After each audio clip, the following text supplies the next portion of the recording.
Welcome to ETH Daily, a daily briefing on the latest in Ethereum. Here's your latest for Wednesday, July 30th, 2025.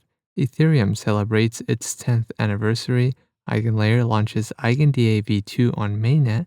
The Ether machine buys 15,000 Ether, and the White House releases a report on digital assets. All this and more starts right now.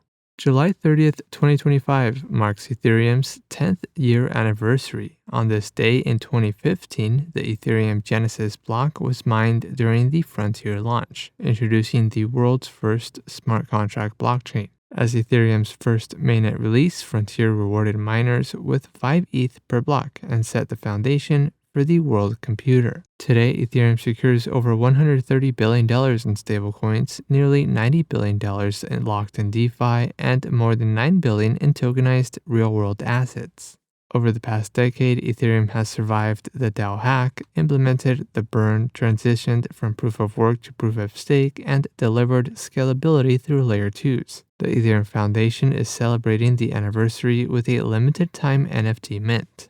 EigenLayer launched EigenDA v2 on mainnet, an upgrade enabling 100 megabits per second throughput and scalable data availability. The upgrade delivers 12x the throughput of Visa, a 6.7x increase from EigenDA v1's 15 megabits per second capacity, and can handle 800,000 ERC20 transactions per second with sub-10 second latency. EigenDA v2 introduces a split plane architecture, horizontal sharding, GPU-accelerated ensure coding, parallel multicast channels, and a reservation-based fixed fee model. Secured by EigenLayer restakers, EigenDA secures over $2 billion in assets and powers 75% of Ethereum Layer 2s using AltDA.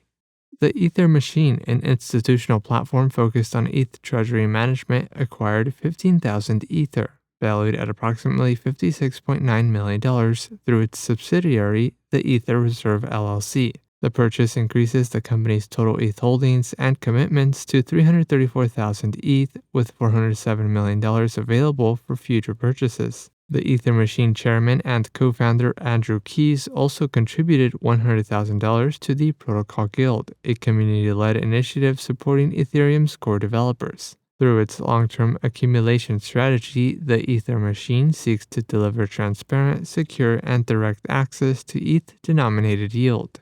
And lastly, the White House Working Group on Digital Asset Markets released a report outlining a pro-innovation regulatory framework for digital assets. The report calls for swift implementation of the Genius Act and urges federal agencies to coordinate on licensing, reserves, and consumer protections for stablecoin issuers. The report also presses Congress to grant the CFTC clear authority over non-security digital asset spot markets, update the Clarity Act to streamline managing and self-custody rules, and formally ban central bank digital currencies. Additional priorities include directing the IRS to publish guidance on crypto tax issues. The report supports integrating DeFi into mainstream finance. In other news, Privy integrates Morpho vaults. Closing arguments were given in the Tornado Cash trial. Coinbase partners with Chase to enable rewards redeemable in USDC. And the Federal Reserve maintains the interest rates the same. This has been a roundup of today's top news stories in Ethereum. You can support this podcast by subscribing and following us at ETH Daily. Also subscribe to our newsletter at ethdaily.io.